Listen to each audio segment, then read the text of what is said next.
Welcome to the Starting Over Podcast. I'm your host, Edward Shelton, aka Dark Logos. And this is a show where we look at the strategies, tactics, and mechanics behind the game of heroclix. It's been a pretty nice weekend, minus the fact of my the pipe in the house busting and having to deal with that. Out a little bit of cash here. Well, out of a lot of cash here, but I'm okay. A little. Probably cost my Friday from October just due to vacation, but I'm okay. You sort of got a plan for certain things in life when they come up, and when you have a pipe that's spewing gallons upon gallons of water per hour, you got to take care of that. So anyway, let's sort of get into today's show. And today's show is rather different. And what I really want to go into is something that I've noticed with the preview of Thunderstrike and what that means for the game going forward, and why Thunderstrike, in particular, not the character itself, but the actual weapons, are probably going to cause a new upheaval in the game. Now, I know some folks are already going to start like, hey, Dark Logos, man, we haven't even seen all the stuff yet. How can you already be speculating on stuff and we haven't seen everything? And truth be told, if it wasn't WizKids, I would even tell myself to chill, homie, chill. But because it's WizKids, I have this minor spider senses tingling in the back of my head that says, problems this way cometh. So just sort of having that in the back of my head has created, I would say, not necessarily a paranoia, but just an awareness of what could be upcoming and some upcoming problems that we could see. And so let's go into it. All right, now if you sort of listened to a couple of episodes ago, and I was talking about my response to sort of Jason Collins from Married with Clicks, little commentary or editorial that he did about the state of the game, in particular, just the watch list and what he called the prime tax and why Jakeem will be Jakeem. If you pay attention to sort of my commentary on it, I try to respond by saying, look, primes are primes. They get to do stupid things because they're primes.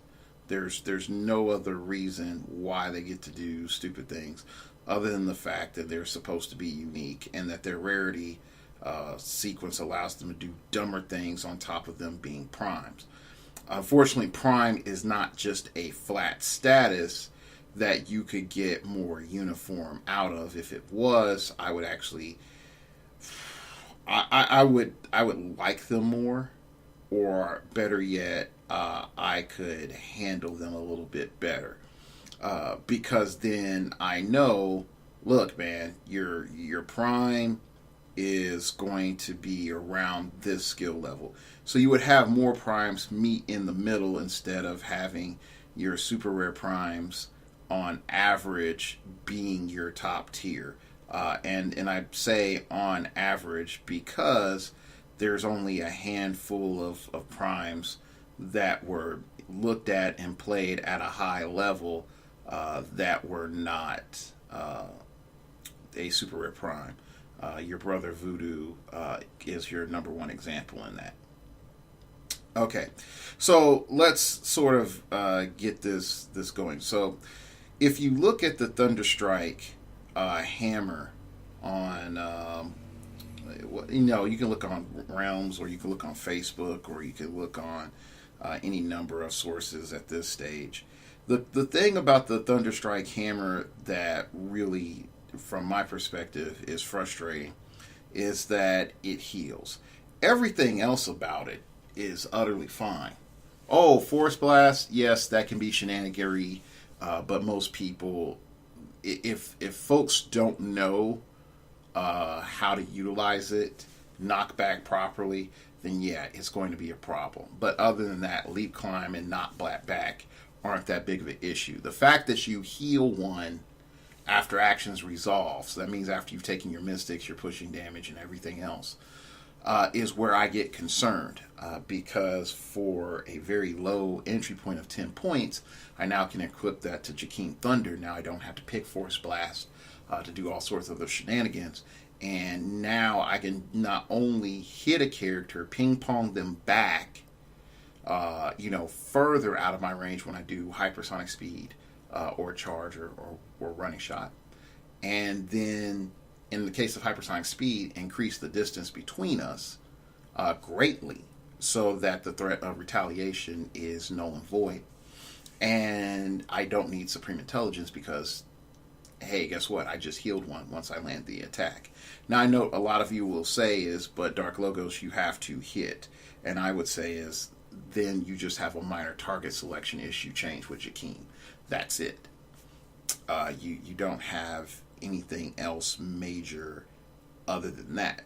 Now, I know some people might deem that as silly or naive, but when we start looking at another sort of comment that's come up, is until we get the new player's guide and rules guide, we don't know if special objects could work with resources, because not all relics are special objects. Not all special objects are relics, but all relics are special objects. There we go. And so there's a question of, look, man, we haven't really had a special object that wasn't a relic in a long time. So we're getting some of these weapons that you could just pick up and use and equip onto characters. What will that do, in the mix of things? And so now you have a situation where possibly you could mix a resource with special objects, depending on the situation and the resource. Now, that is a little bit more extreme.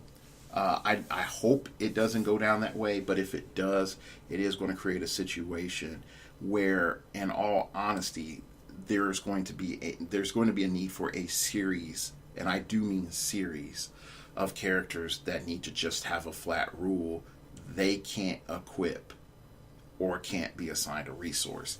And I think that's one of the main core things that a prime and a title character need to have going into the next few years. And the main reason I say that is this: not all primes are absurd. Some of them are all right. But I think once game design starts looking at a prime, considering that you can't tell them to restrain their hand, they just won't. But making it so that game element sort of stands on its own, where it can't be assigned more game elements unto itself. I think that would be a more important thing. Having other characters interact with that piece, that's a different level of game balance, where I would say, your mileage may vary on how much you want that to happen. But at least saying, like, look, certain game elements can't interact with primes or with title characters, I think would be really, really interesting. Now, in part with title characters, where I feel this interesting thing becomes like one of the strongest elements in case for it is with Doctor Strange. Now, let's go and look at Doctor Strange with Thunderstrike's hammer. And I'm assuming that most of the top tier hammers are going to be, here's 2 powers, and you can heal one after actions resolve. I'm just making that assumption, considering that these are bound to follow the same format as the Fear Itself weapons. Okay, so you get +2. Let's just say we find one and it gives you exploit weakness and charge, and after actions resolve, you get to heal one. Let's just say we get that. So we're not looking so much at stat manipulation off of these hammers, but getting a couple of powers. All right, cool, great. That is wonderful. All right, now we have a new little dynamic is that I can now hook that mediocre, or what was seen as on average mediocre hammer, and I can give it to Merc with the Mouth. And now I have this melee engage with Merc in the Mouth, where while he can heal himself, he has a better incentive to use other effects, and then try to heal back up and not really worry about healing back up as much, because now if he just does a normal attack, he can heal through the effect. Now I know some of you would say like, but hey, Dark Logos, Merc with the Mouth can just do the title effect, he add a token plus heal, and that is true, he can do that, but he still needs to attack. And so like you're able to start stacking healing effects with him, then he's in a turn it's possible for him to heal too. Now with Earth Guardian, Doctor Strange, that becomes a bigger difference, because he doesn't have anything built in that allows him to heal. And because he doesn't have anything built in that would allow him to heal, if there was anything that could be used at range, like the Thunderstrike hammer, now all of a sudden he's starting to be able to shore up one of his weaknesses, which is recovery.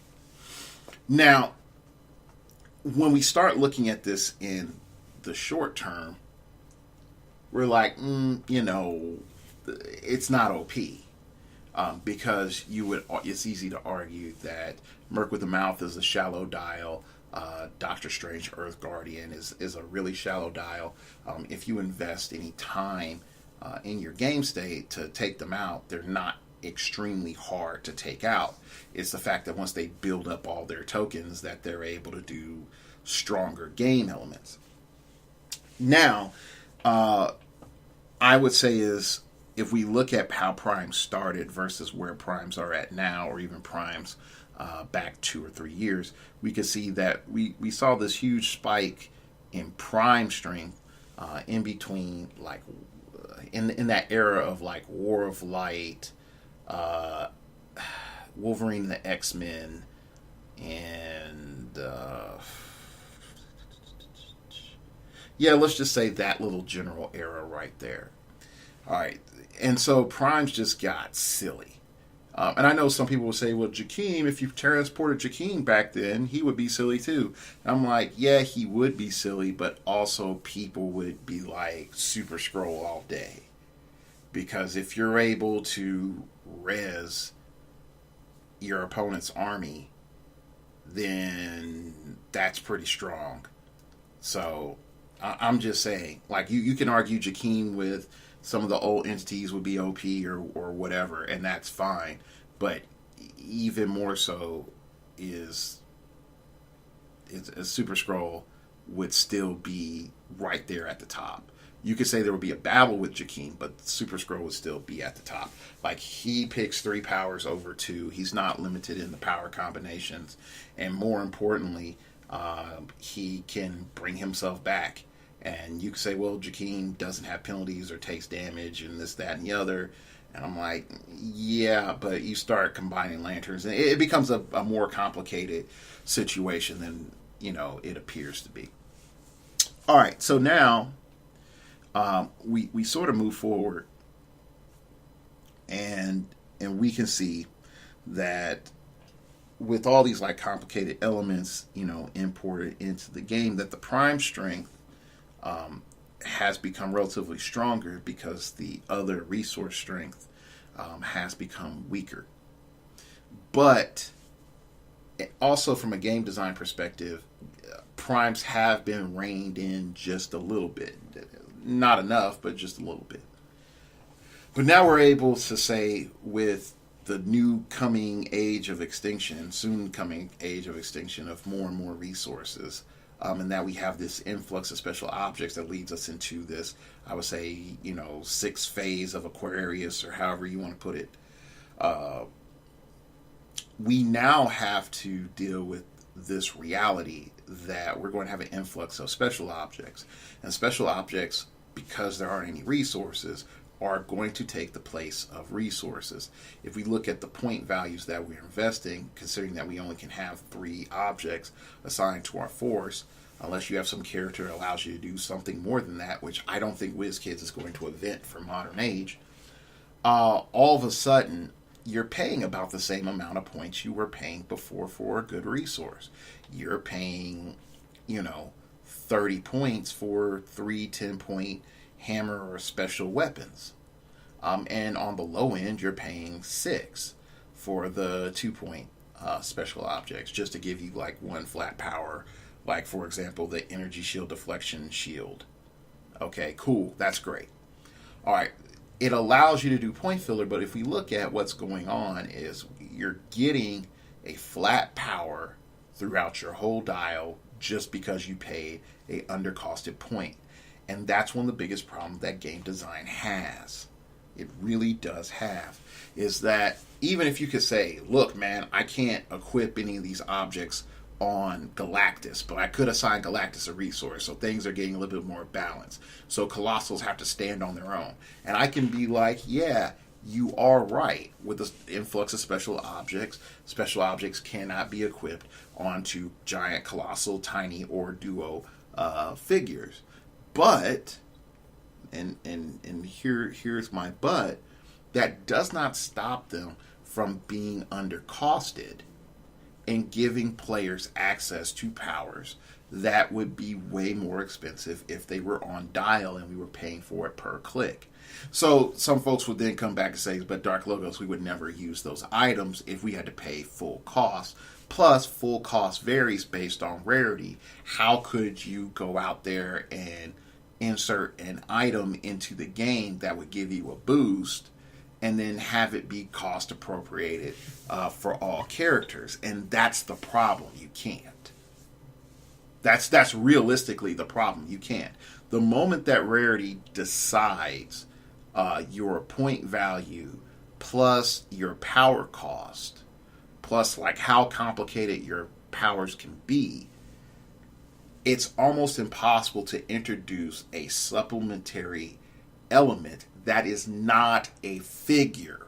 Please note, hear me when I say that. That is not a figure to keep things balanced. You can't introduce more objects, resources, freaking Skynet, rally characters on the sideline, ID characters, all these things. You can't introduce them into the game without them being fundamentally imbalanced from the pure number one fact that all pieces do not abide by the same point formula. Now, there's games where that goes on. I mean, I bet Games Workshop games do, because they are they're not blind buys. So I don't know what the opposite of a blind buy is. Known purchase. So they're a visible purchase. So you know when you buy the Dreadnought that you're getting the Dreadnought. You're not getting Dreadnought B539. You're getting the Dreadnought. Okay. So if everything is based on a class, and the class has a point scale for various things, they pay more for strength than they do magic, because you got freaking, Wood Elves of the Dale or something like that.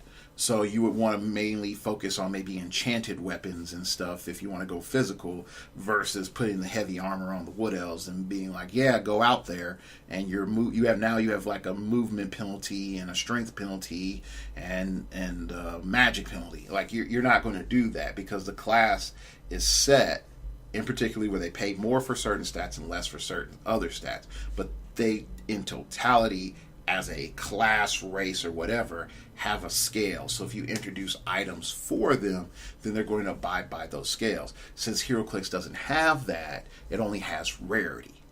All right. Now you could say, like, look, if something's a higher rarity, then it can be a higher cost. But that's the problem. It works the inverse in heroclix. If there's a higher rarity, of course, you have a lower cost. And so introducing an object based off of rarity would only lower the cost of the object as you went into higher rarity. So you would not solve your problem.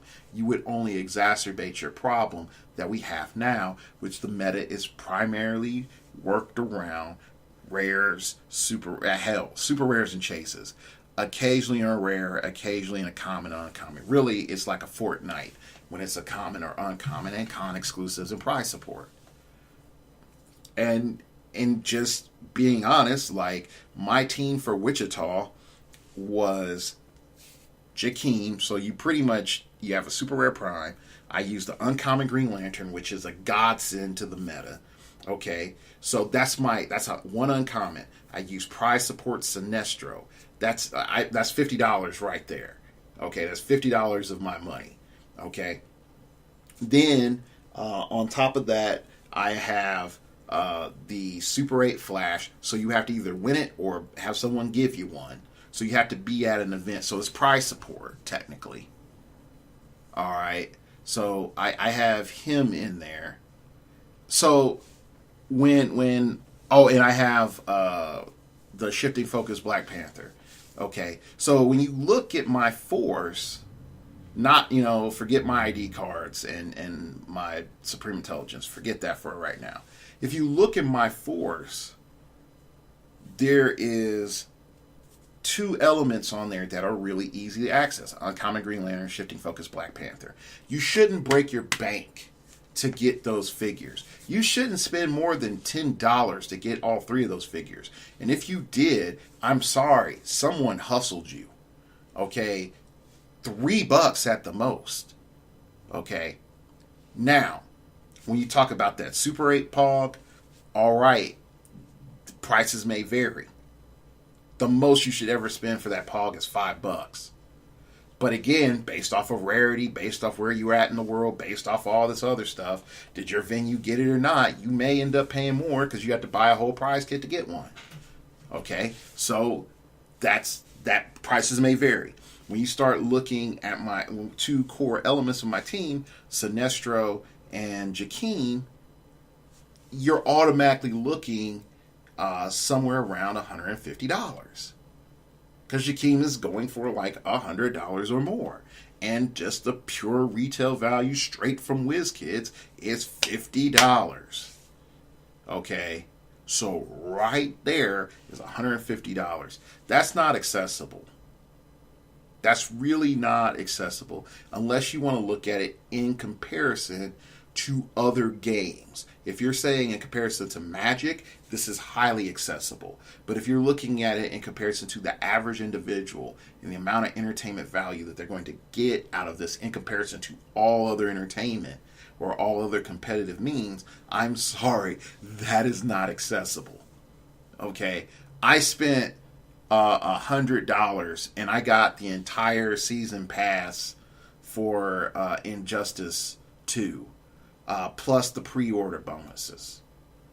Okay, not $150, $100. Now, I like Injustice 2. I'm not promoting it, saying, you got to play it to increase your elite skills or anything like that. But from a gameplay value perspective, I've gotten tons of value out of it. I'm playing Starfire right now. I'm enjoying her. I'm leveling her up. I got Sub-Zero. I got to go play with him a little later. I got Reverse Flash skin. I need to go get the Jade Garrick skin. That would be cool. There's a Vixen skin. There's a couple of cool things that I would really like to go out and get. But even if I increase, how much I spend on it, I have hours upon hours upon hours upon hours of diversity and utility. Versus me just having Jakeem Thunder and Sinestro. Now you can argue, since Jakeem is flexible, that there's diversity of play, but realistically, I'm doing the same thing every game. I'm picking powers. So when we start looking at it, getting back to the crux of where I'm getting at with the objects, that the objects in and of themselves will do nothing to fix our current problem. You might be able to find a character here or there from your commons and uncommons and rares that will greatly benefit from these special objects. But more than likely, you're just going to see it tilt over and make that power gap greater between your chases and super rares, and your super rares and your commons, uncommons, and rares. And I know that doesn't sound very encouraging whatsoever, and I understand that. But the main reason I'm coming from this perspective is that the moment that you incorporate, in particular, healing into mechanics, that's when you start making certain characters way stronger.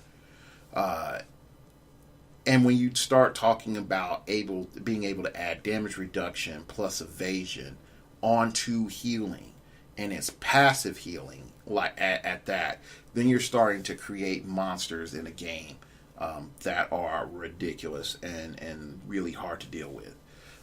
For example, I just finished my campaign in XCOM 2, and I got to the point where I was able to unlock the war armor, which is equivalent of heavy armor, and you're able to equip it onto any character.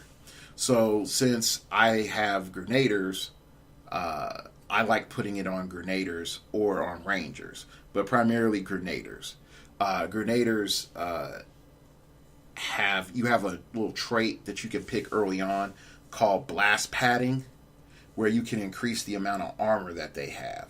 So then, on top of blast padding, you're able to put on the war armor, which increases 3 armor.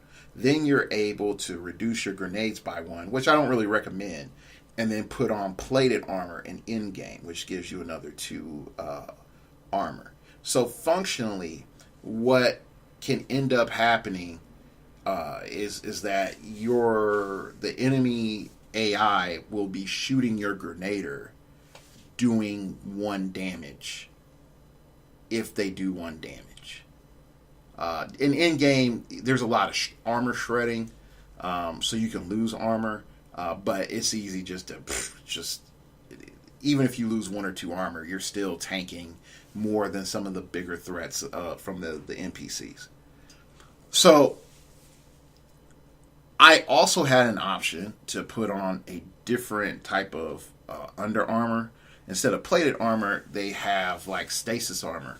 And stasis armor heals you 2 damage a turn. I think it's like up to 8 or 10, I forgot. So it heals you 2 damage a turn. So even though I have less armor, if my opponents hit me for 1 or 2, or even get lucky and hit me for 3 damage, over 2 turns, I'm going to have the stasis armor heal me back up. Thus, pretty much make my grenaders stupid, and they're just going to go in and wreck everybody. They become pure tanks. Now, is that balance in terms of XCOM? It's sort of on borderline, but it's in game. But you can start to see what I'm saying. Like, if the challenge for me in XCOM, isn't so much of an issue because it's just me versus the computer. But if I had to go and say, like, all right, PvP mode, man, now I have my grenader with all this stuff, it's going to be evident really quick, like, the grenader is imbalanced in comparison to other classes, because other classes outside of the Spark does not have the option to gain armor. And just real quick to let you understand armor real quick from XCOM, armor cuts down the base damage before damage is dealt. So it works just like impervious. It works just like impervious. Except you can't roll out of damage unless they can't do enough damage. So so pretty much functionally it's almost like impervious. So your damage dealt starts after how much is reduced the damage down. So when we look at the special objects, we have another concern with special objects is that the special objects have rarity. So you're going to have a common, uncommon, and I think rare, super rare, and technically chase objects. Like Thunderstrike is a chase object. I'm betting that we're going to see a chase Beta Ray Bill. So more than likely Stormbreaker, Beta Ray Bill's hammer, is going to be a chase object because it is associated with the chase. If there are objects in the super boosters, they are going to be high rarity objects. On top of that, if they are not consistent objects inside of the super boosters, then that too will be a factor going forward. And I find that to be very, very, very disturbing. Okay. Now, and this is a huge deal. If we're looking at things being scaled down, and the starter is more along the lines of what the common and the uncommon is going to be, where you just get a flat power, then we're fine as long as we have a limited series of flat powers. All right? So for 2 points, I should not be getting invulnerability. I probably should get toughness. If I, the gilded vest of whatever. Okay. At 2 points, I should probably not get psychic blast, exploit, or precision strike. Those 3 powers should not be cheap. They should not be cheap. But it's WizKids, so who knows, okay? Shape change should not be 2 points. Definitely should not be accessible at 2 points. Combat reflexes, sure, that should be accessible, okay, at 2 points. Battle Fury, that should be accessible at 2 points. So when you start going through, your powers, like you can't grant phasing, leap climb is okay, but you really need like a magical hammer, not a standard piece of weaponry. Okay, stealth would be okay, but again, you would think it would be like a cloak of invisibility or something like that, so more than likely not going to be a standard, weapon. Willpower would be okay, but again, you would assume magic. But if WizKids is trying to patch the, oh my gosh, we want to make sure that, certain characters just can't get willpower on the cheap, then no, they wouldn't have a willpower base object for 2 points, or even more so, won't have it at 10 points. You can hope, but it's WizKids. It's WizKids. Sidestep, I could only see that if you had a surfboard or roller skates or something like that, so I'm going to throw that power out. Energy explosion, more than likely going to be on a 10-point object. Blaze Claw's Fangs, easily a 2-point object, even though I don't think that would be a good idea. Okay? Giant Reach 2, easily if you have a spear. That would be nice, Giant Reach 2. All right, I'm down for that. I mean, we have Harley's Hammer, and that gives Giant Reach 2, and it's of reasonable cost. All right, so, there you go.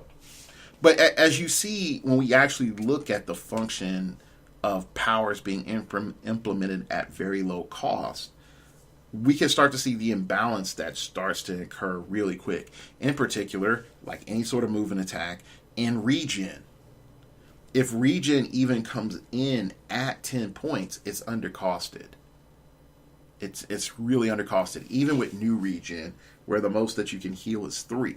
But now that I have it permanently on my dial, then yeah, I can do stupid things with it. I can do really, really, really, really, really stupid things with it. And now I can get back up to full in a matter of a couple of turns.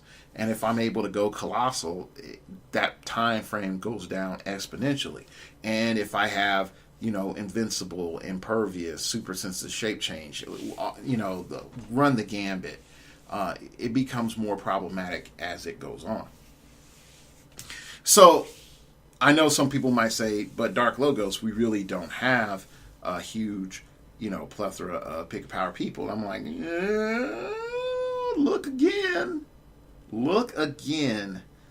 There's a lot of overlooked pick-a-power characters, but we do have a lot of pick-a-power in this game. And just off the top of my head, Element Man, Vartox, Hat, and that's 3. Now, those are characters outside of Hat that you probably haven't heard of or used, but yeah, they're good.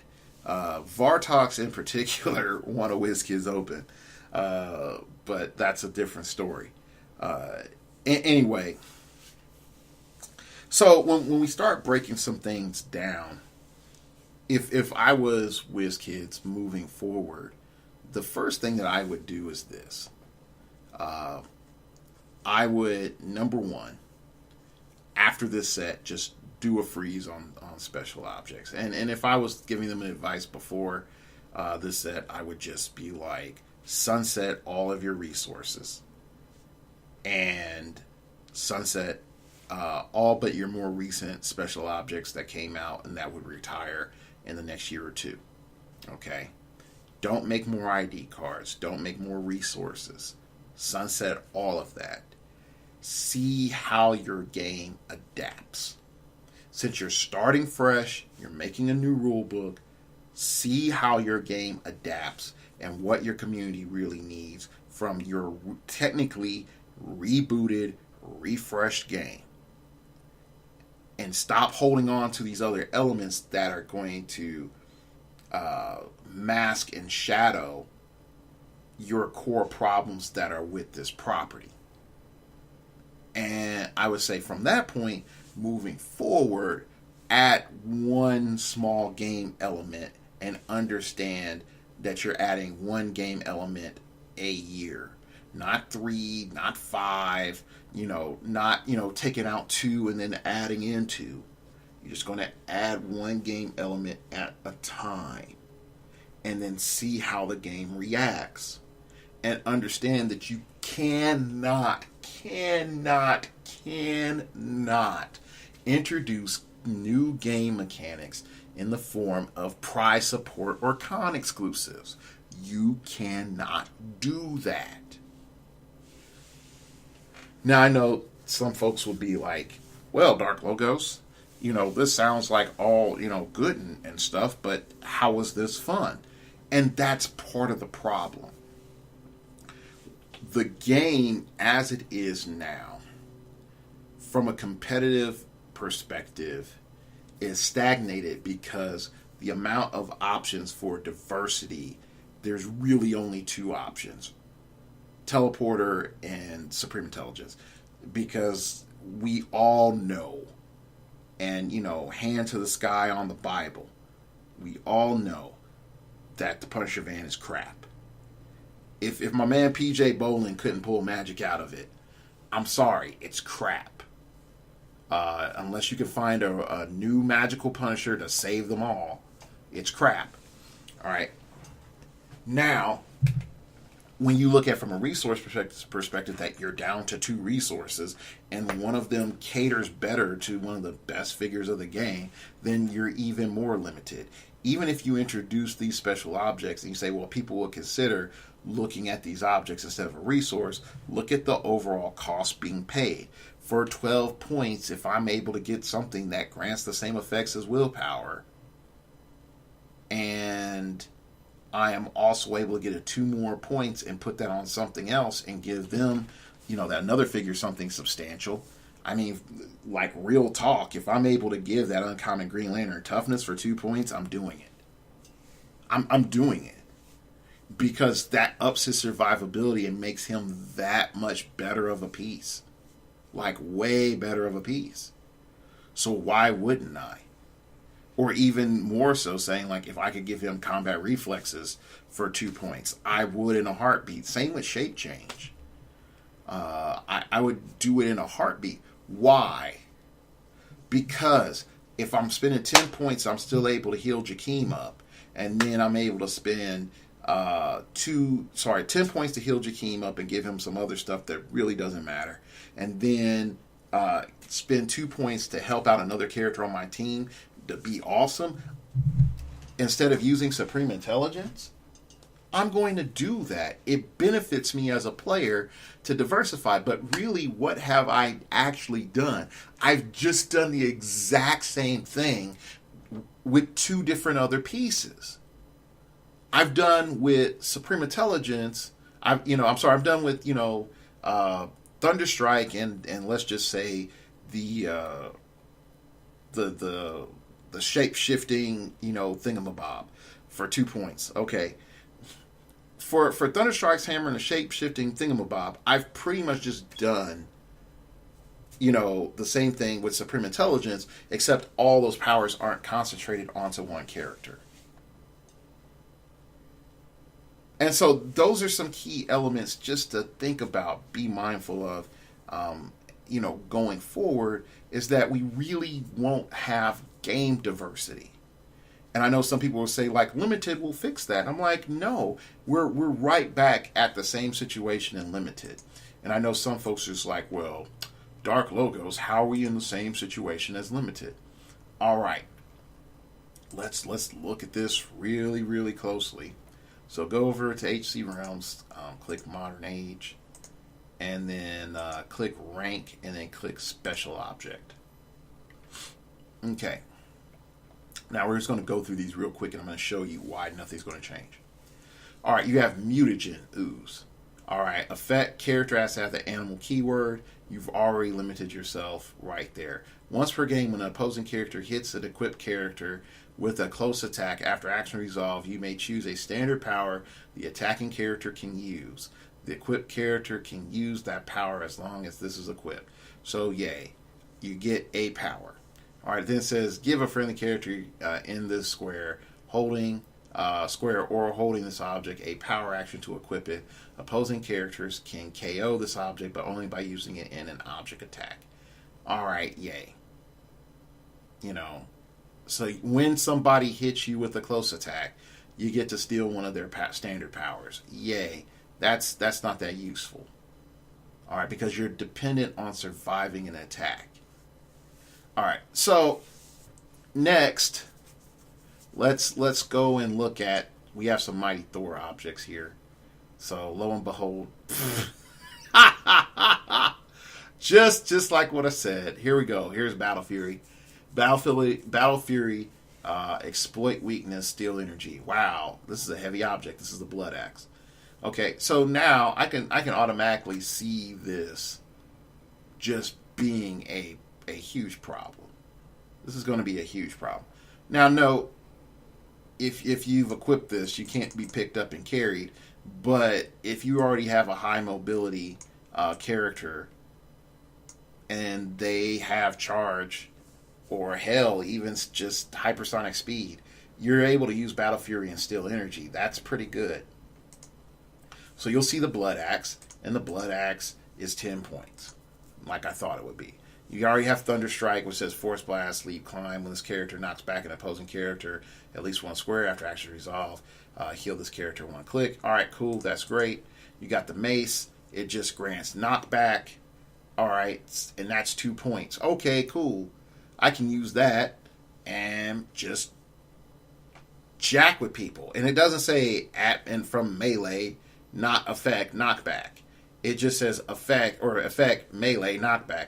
It just says effect knockback. So I can put this on Storm and she can just ping pong people around.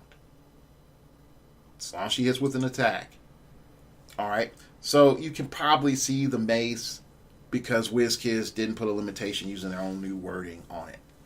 Okay, Asgardian Shield, you're going to see a ton of that on melee characters to let them get into close combat or characters with already high defense, a la Peace Machine on Top Click. Like, watch that be a thing.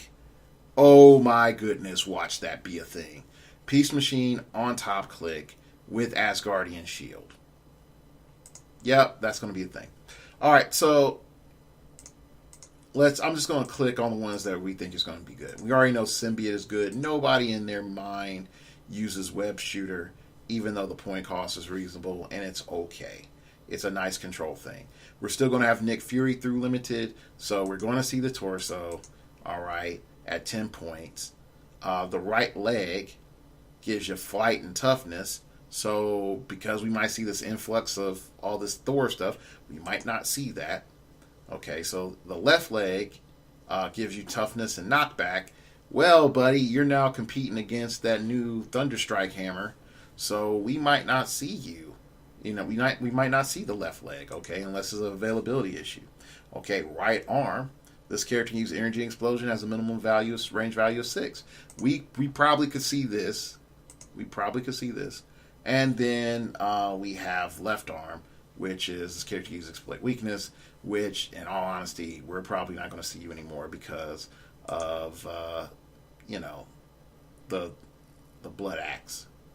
Because the Blood Axe for the same point is doing way more. Now, unless you want to carry... Actually, you can't carry somebody that is holding an object. So, yeah, you're probably going to see the Blood Axe. Unless you really, really, really, really need to be shooting with that character. So we are automatically seeing... We're seeing items just fall off. And we haven't even seen all the Thor items yet. The surfboard, character can use improved movement, ignores water terrain, and modifies speed value by +3 while occupying water terrain. Nobody uses that. Harley's hammer, character can use quake and giant reach 2 after making a close attack. Roll a d6 on a result of a 1. Harley's hammer is KO'd. We hardly see it. No pun intended. But we do see it on occasion. Nobody uses Joker's gas. Weapons drop actually has competition now. Even though it comes in at 8 points and it has a lot of great options, it actually is in that same point range as the cool hammers with static effects. So now, you know, it's actually has a threat to it. Same thing with the Helmet of Fate with the chance of dropping it. Realistically, you know, Mind Control, Psychic Blast, those things for 7 points are not bad. But, unfortunately, with a chance of losing it, not being able to equip it again, you have a problem. But so when you really look at our quote-unquote diversity, all right, we have Blood Axe, Thunderstrike, Mace, Asgardian Shield, Symbiote, Torso, Right Arm, Harley's Hammer, Weapon Drop, Hammer, and Helmet of Fate.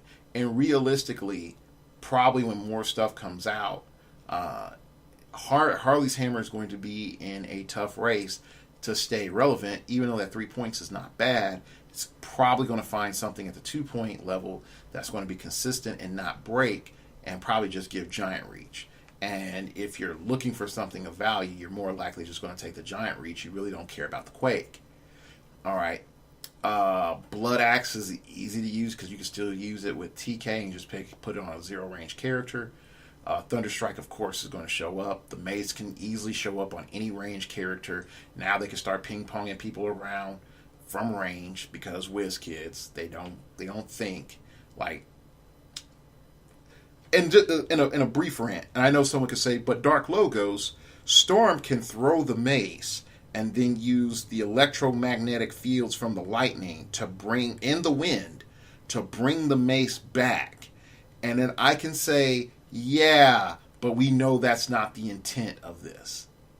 We know that's not the intent of this. If this was a freaking magic hammer, if this was a magic mace, then I would be like, you know, I give you that. But this is not a magic mace. This is a mace.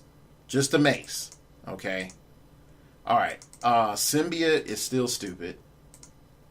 It just is.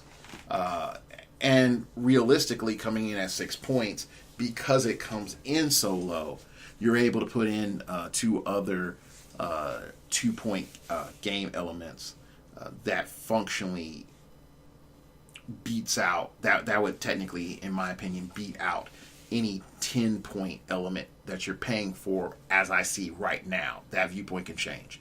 Torso, Hulkbuster Torso, that sucker's probably going to go sunset.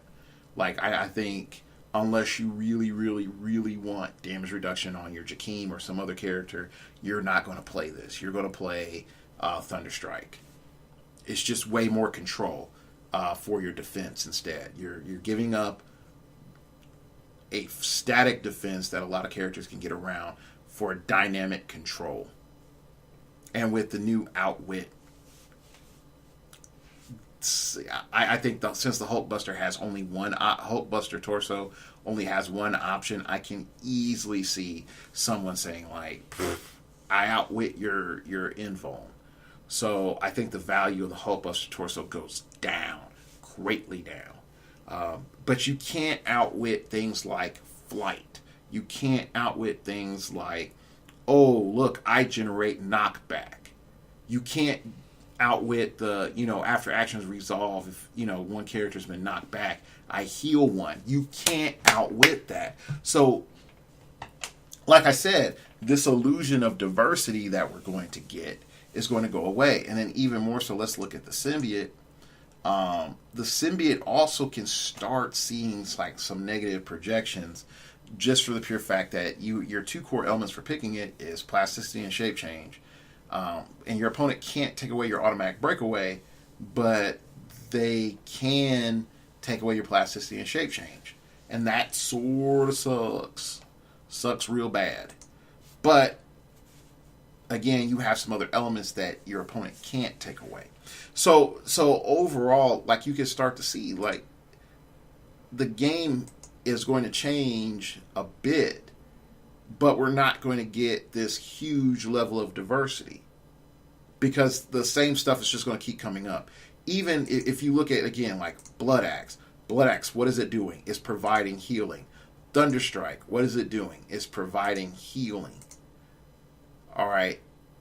Those two hammers or weapons right there automatically put themselves ahead of the pack. Like I said, it's because they provide healing. And if there's any other characters that are out there, any other hammers that provide healing, while that's great and all, they have to contend and be weighed by Thunderstrike, in my opinion. Thunderstrike is the one that you have to beat. And I'm not saying that's impossible for it to be beat, but also Thunderstrike is attached to a chase. So technically it's a chase element. So, like, just being real about it. Alright, so like I said, like, overall, I think that the coming storm is the fact that once WizKids decided to reset their game, they really didn't think this out like 2 years ago and say, like, we need to bring everything to a conclusion. So when we restart this game, we know that we're going to deal with this base. And I feel like the healthy base would have been, okay, you got rid of Duo, you got rid of Transporter. All right, those things were somehow confusing because you all made them confusing. But okay, cool. You got rid of Sharpshooter. Okay, cool, I understand. You have improved targeting, which is a lot more easy for people to see. And even though Sharpshooter is shorthand, I understand. You don't have to worry about confusions about that anymore, except for legacy figures. Okay? Now, you've gotten rid of multi-attack, even though you created a character that operates just like freaking multi-attack. Oh, gosh, Odin, you so suck. Anyway, sorry. You could have easily said, like, man, we're riding this edge with this Colossal Retaliation thing. Maybe it's best if we, like, stop that. But unfortunately they didn't, and then said, like, we want to make all Colossals perpetually useful and thought about. So Colossal Retaliation will be a mechanic on all our Colossals going forward, so that they have a low point dial for characters, so for players to have an incentive outside of huge point games to use their Colossals. And so we make sure that we have some versions around 100 to 150 points, some 200 to 250 points so players can get there, and then we have the higher points for bigger games that, even though we don't support those games, we understand that our player base likes those things. So if their 1,000-point game comes up and you want to play your Sinestro sitting next to your giant size, Carnage, you can. Okay? So, if I was to say, like, hey, WizKids, all right, so this is our base now. We've gotten rid of ATAs, so that means that we probably want to go hard and focus on what is the role of TAs in the game, and not necessarily do this whole, like, team-up thing. Since the team-up thing, you have to have the trait, and it's usually a small block of characters that work with each other, not necessarily the whole team, and it doesn't really work with the keyword itself, just those characters that have those traits. And so I would start, like, revisiting those things. We would revisit, the point formula. Why is the point formula working the way it does? The chase system, the storybook system, and the prime system were all invented after the formula was created. Why is the formula for Chase's Prime stories the same way it is the way it is now? Maybe tweak those things just a bit. And then, after tightening all those things up, really address the problem with con exclusives and con exclusive balance. And once we have that, that's a lot of stuff. But that's stuff that you should have been doing, could have been done 2 years ago. And then once that's done, you could come in and say, all right, cool. This is our foundation that this game is going to be built on. Have your playtesters play from that perspective with the new product, and then have them give the feedback. And if the problem is this, there is not enough reason to diversify teams in a competitive sphere with the dials that you've given us, then I would have the game design ask the following question. Which figures need to be buffed to create competition with these other figures that exist already or that we're looking at? And then it's up to, the playtester and the player base to sort of come in and say, like, okay, look, Jakeem is great. Why does Iron Man suck when he's more points and he's a super rare? How about this? You fix Iron Man like that. He's still not as strong directly as Jakeem just based off of price, but now he's able to compete. Or, hey, let's take in this new swarm mechanic that we have with all these apes and serpents and stuff like that, and give bonus to a character for every 3 friendly figures they get +1 stat. So now you have an incentive of having this 125 to 150 point figure to be combined with Pog Swarm. There becomes an incentive to do that. So now this character can get pumped up and beefed up and start off baller and then gets weaker over time as there's more and more figures that are, KO'd. At the same time, if you play with a Pog generator, you might be able to maintain a strength so that now you're teaming this character up with other mechanics that are in the game and still making them relevant. All right. That character can still get Pulse Wave, so it's still balanced by Pulse Wave. And then you can have a character with slightly above average stats with a really good power set that just can't be Pulse Wave. But at the same time, it can't equip. So now it's immune from like the number 1 equalizer, but it can't have other crap added to it to make it stupid. Okay? At least sort of going forward in the modern mindset. So like there are different elements that all of a sudden, from a game design perspective, you can introduce into your game to fix your game and have a strong balance where people have the incentive to say, like, look, okay, for my mid-tier attackers, between the 125 point range to the 150 point range, these are the characters. From 150 to 200, these are the better characters. These are the top 3, 4, 5 better characters. From 200 to 250, these 2 characters are really solid. So right there, I have 10 characters that I can build my game state around. And that's really from the high end. And then once you get from the low end, you can start saying, like, look, this guy is a really good support. This guy is really good support. This guy can sort of stand on his own until he takes a hit. This character can be really good at 50 points. This character can be really good at this new point range that we have, which is the 10 to, I call it 10 to 35. 35 is really a cutoff. And I know I haven't really talked on this, and if anybody wants me to do a show about it, about the 10 point to 35 point range and why it's a big, huge deal in the game now, just leave a comment in the comment section below.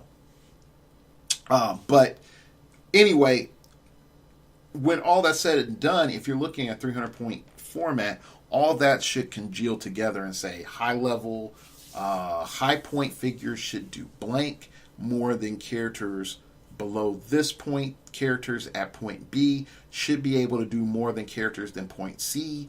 Characters at point C have to be able to do way more than characters at point D.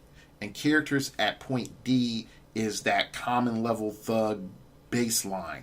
And then you have E and F, and E and F are purely utility support niche type characters. Like your new Carnage, Colossal Retaliation, your Betty Brant, Your I was gonna say Victoria Hand, but that's not her name.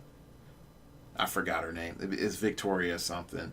Um, your Harley Quinns, your Henrys, your Super Apes, all those things.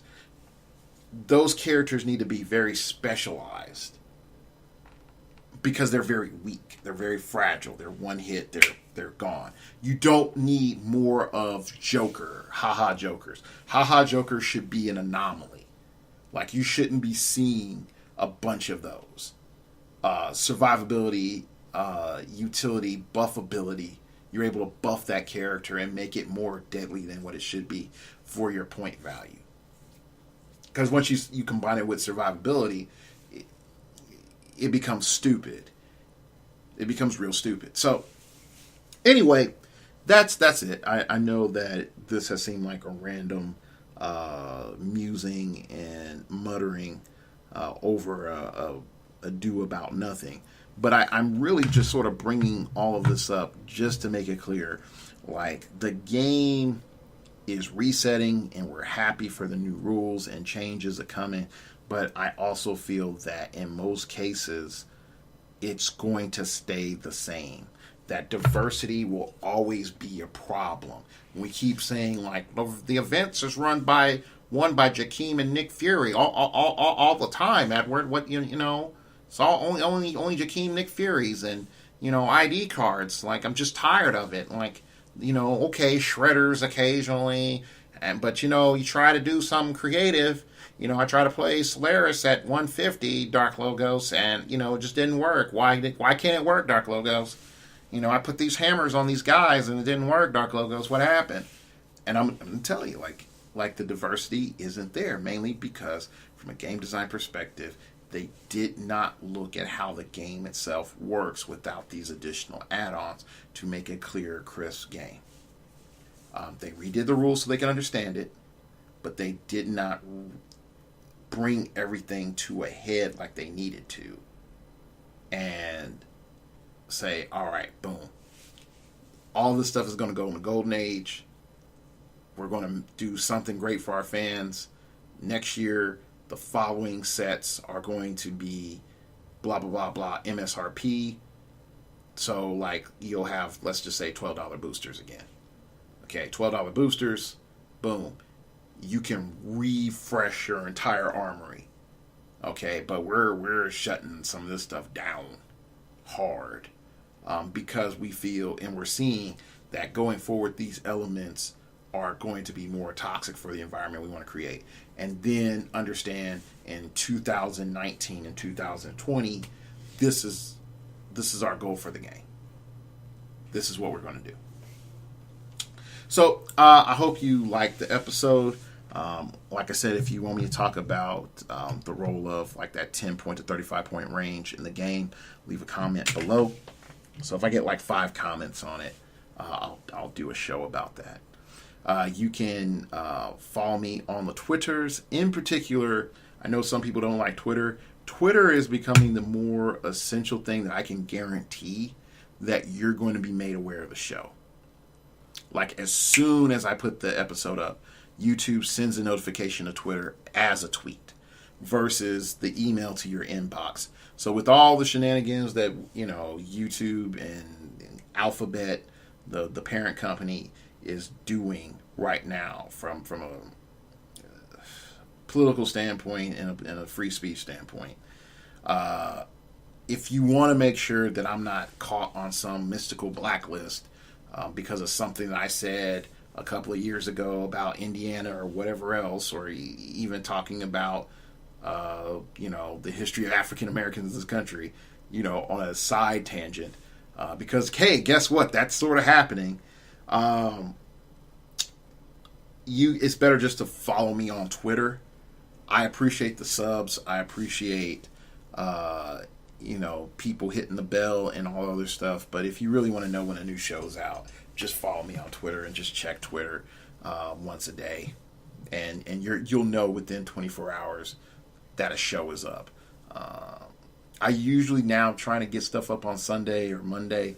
I know it went from Friday to Saturday to Sunday, then Monday, then sometime random during the week, and then it all comes full circle at some point in time.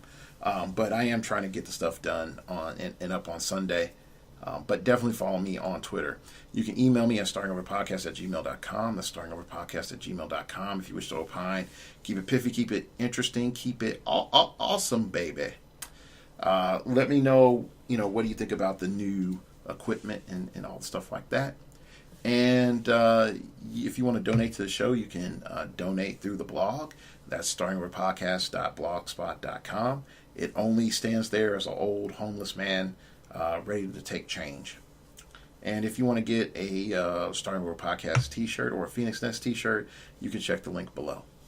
All right, I'd like to thank y'all for listening. And remember, we all have to start over sometime.